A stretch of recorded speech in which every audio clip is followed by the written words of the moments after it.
Sahabat Fresh Juice dimanapun Anda berada, sebelum kita mendengarkan renungan hari ini, kami kembali mengundang sahabat Fresh Juice untuk menghadiri ulang tahun Fresh Juice yang ke-10 di Swiss Bell Rainforest, Kuta, Bali pada hari Jumat 25 November 2022. Acara akan dimulai pukul 5 sore sampai 10 malam bersama para pengisi Fresh Juice. Adapun door prize utama yaitu syarah gratis ke Holy Land bersama Fresh Juice di tahun 2023 dari Holy Global Tour.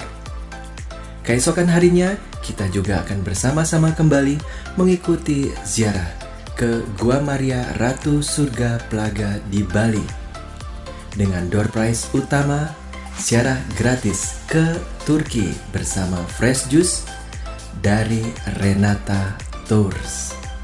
Akhirnya, mari kita mendengarkan renungan hari ini yang akan dibawakan oleh Romo Albertus Joni SCJ dari Lampung yang juga akan hadir pada Fresh Juice Live besok.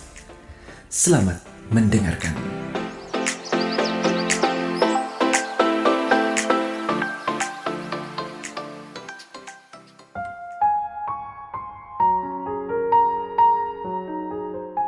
Sahabat Daily Fresh Juice yang diberkati Tuhan, salam Fresh Juice. Saya Romo Albertus Joni SCJ dari Keuskupan Tanjung Karang mengundang Anda untuk bersama-sama pada hari ini 24 November 2022 mereguk sabda kehidupan yang segar yang memberi kekuatan. Siapkan hatimu, tenangkan batinmu untuk mendengarkan sabda Tuhan di hari ini. Inilah Injil Yesus Kristus menurut Lukas bab 21 ayat 20 sampai 28. Pada suatu hari Tuhan Yesus bersabda, "Apabila kamu melihat Yerusalem dikepung oleh tentara-tentara, ketahuilah bahwa keruntuhannya sudah dekat.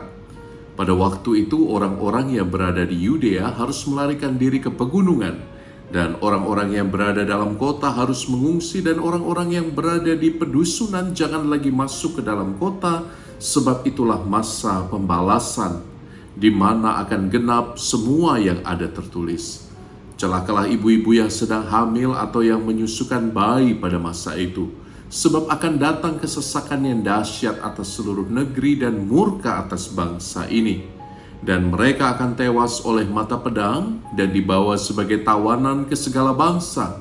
Dan Yerusalem akan diinjak-injak oleh bangsa-bangsa yang tidak mengenal Allah sampai genaplah zaman bangsa-bangsa itu.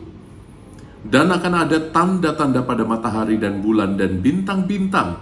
Dan di bumi bangsa-bangsa akan takut dan bingung menghadapi deru dan gelora laut.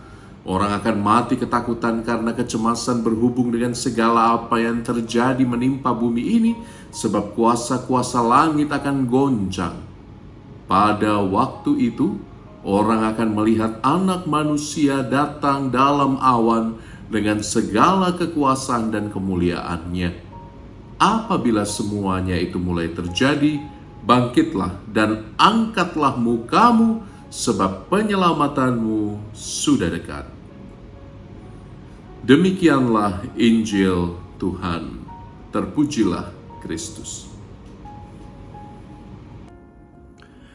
Sahabat-sahabatku yang diberkati Tuhan, dari kecil kita sudah diajarkan untuk berkata jujur, bukan? Kita sudah diajari oleh orang tua untuk mengatakan yang sebenarnya, alih-alih berbohong. Dari kecil kita sudah tahu bahwa berbohong itu tidak baik untuk kesehatan gigi dan gusi. Tapi semakin kita dewasa, semakin kita beranjak usia, rasa-rasanya semakin kita penuh hidup dalam kepalsuan, semakin sulit untuk mengatakan hal-hal yang sebenarnya. Nah, teman-temanku yang diberkati Tuhan, saya ingat seorang seminaris yang dalam interview dan bimbingan bulanan, bimbingan rohani, ditanya oleh pembimbingnya, "Ayo, frater, apakah frater punya pacar saat ini?" Mau jawab apa coba? Kalau mau dijawab tidak, mengingkari suara hati. Tapi kalau mau dijawab iya, berarti juga mengingkari suara hati untuk selamat dari penilaian-penilaian buruk. Jadi jawaban apa yang harus diberi? Seminaris itu dengan bijaksana menjawab, Romo, saya tidak pernah pacaran. Yang saya lakukan hanyalah menerima cinta sesuai diperintahkan oleh Tuhan. Nah, saudari-saudaraku yang diberkati Tuhan, kadang-kadang sekali lagi menjadi sulit mengatakan kejujuran. By the way, frater itu kemudian menjadi imam dan dia sedang bicara dengan Anda saat ini. Saya merasa bahwa kebenaran kadang-kadang menjadi sesuatu yang mengerikan. Kebenaran menjadi sesuatu yang menakutkan justru saat kebenaran itu paling butuh untuk diteriakkan dengan lantang. Kita hidup di zaman di mana kebenaran menjadi begitu tergantung dengan preferensi personal. Ngapain sih lu urus-urus kebenaranku? Kebenaranku dan kebenaranmu kan berbeda. Tidak perlu sama, bukan? Ngapain sih? Suka-suka saya dong. Saya mau kayak gini dan kayak gitu. Ngapain urus saya? Seringkali argumen itu membuat kita kadang sulit mewartakan apa yang benar. Itu sebabnya gereja banyak diserang, bukan belakangan ini? Karena gereja selalu lantang menentang abortus provocatus, aborsi. Gereja lantang menentang perkawinan orang-orang yang sejenis. Gereja lantang menolak hukuman mati.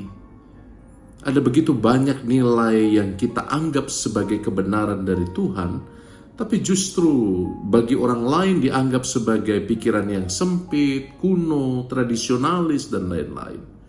Sehingga kadang kita ragu untuk menyuarakan kebenaran.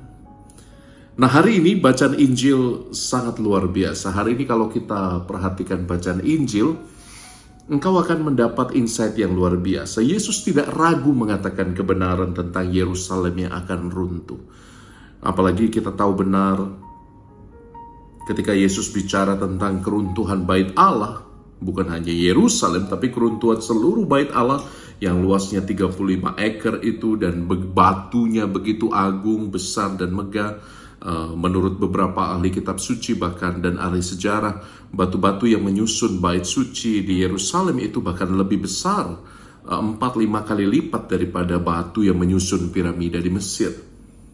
Jadi you bisa bayangkan satu kompleks bangunan yang megah, yang sangat agung, yang sangat istimewa, dibangun selama periode 900 tahun.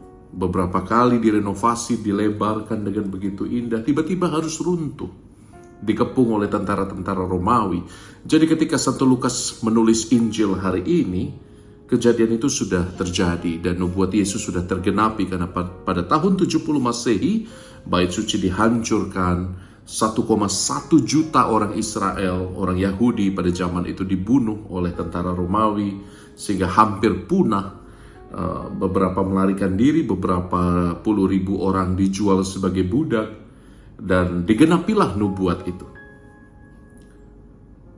Tapi pada zaman ketika Yesus menyampaikannya, orang-orang tidak mengerti betapa berani dia meramalkan kejatuhan Yerusalem. Dia mewartakan kebenaran yang akhirnya terbukti bahwa Yerusalem akan dikepung, Yerusalem akan dihabisi. Well, saya pikir salah satu kualitas dari Tuhan yang bisa kita renungkan hari ini adalah bahwa Tuhan Yesus tidak ragu untuk mewartakan apa yang benar. Tuhan Yesus tetap tidak pernah digoncangkan oleh keraguan bahwa dia menyampaikan kabar yang penting bagi bangsa Israel. Dan oleh karena itu dia ditolak, kemudian dihukum mati. Kita tahu ada konspirasi besar di antara pimpinan-pimpinan bangsa Yahudi untuk membunuh Yesus. Kita tahu bahwa tanpa ragu ketika dia meluluh lantakkan meja-meja penukar uang, meja-meja pedagang hewan ternak di pelataran bait suci, kita tahu Yesus melakukannya dengan penuh keberanian, padahal itu sesuatu yang sangat berisiko. Andai kata Paskah itu menjadi ajang kerusuhan, Paskah Yahudi pada saat Yesus membalikkan meja itu menjadi ajang kerusuhan, maka tentara Romawi akan datang dan tidak sungkan-sungkan membatalkan pesta Paskah. Dan itu sebabnya pemimpin-pemimpin Yahudi bersepakat bersekongkol untuk membunuh Yesus. Tapi sekali lagi Tuhan Yesus tidak takut mewartakan kebenaran. Bagaimana denganmu? Bagaimana denganmu? Apakah atas nama sopan santun engkau akan ragu untuk menyuarakan kebenaran-kebenaran iman? Apakah atas nama sopan santun engkau akan ragu mengakui Yesus sebagai Tuhan dan Rajamu di muka umum? Apakah atas nama sopan santun dan kebersamaan kau akan malu-malu mewartakan bahwa dalam iman ini tidak bisa diterima, itu tidak bisa diterima? Apakah engkau akan malu dengan ajaran imanmu sendiri? Mari kita renungkan ini. Kadang-kadang kebenaran yang kita imani membuat orang lain tidak merasa nyaman, bukan? Ya, bagaimana tidak? Saya berkali-kali itu ditanya, Romo kenapa tidak menikah? Romo kenapa sih gak mau kawin? Dengan bercanda saya akan katakan, ya bukannya tidak mau. Apalagi tidak mampu, bukan itu persoalannya. Orang-orang yang tidak mengerti iman Kristiani agak susah memahami kebenaran dan keindahnya hidup selibat, hidup yang mengabdikan diri pada Tuhan. Tapi saya tidak malu mengakui diri sebagai imam, bukan? Dan sebaiknya pun kau tidak malu-malu mengakui ajaran imanmu di depan orang yang kadang-kadang tidak sepenuhnya bisa mengerti.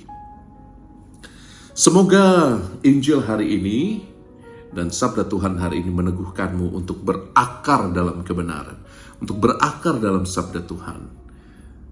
Jangan takut mewartakan kebenaran yang datang dari Tuhan, karena Dia adalah sumber kebenaran.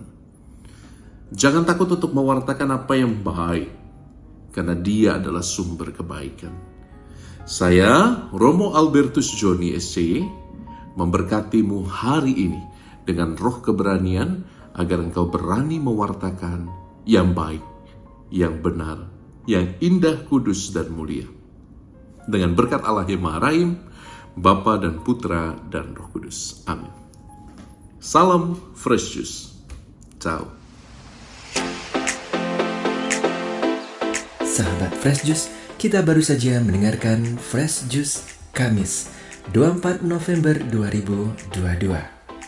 Saya Yofi Setiawan beserta segenap tim Fresh Juice mengucapkan terima kasih kepada Romo Albertus Joni untuk renungannya pada hari ini. Sampai berjumpa kembali dalam Fresh Juice edisi selanjutnya. Sampai berjumpa besok dalam Fresh Juice Live. Tetap semangat dan salam Fresh Juice.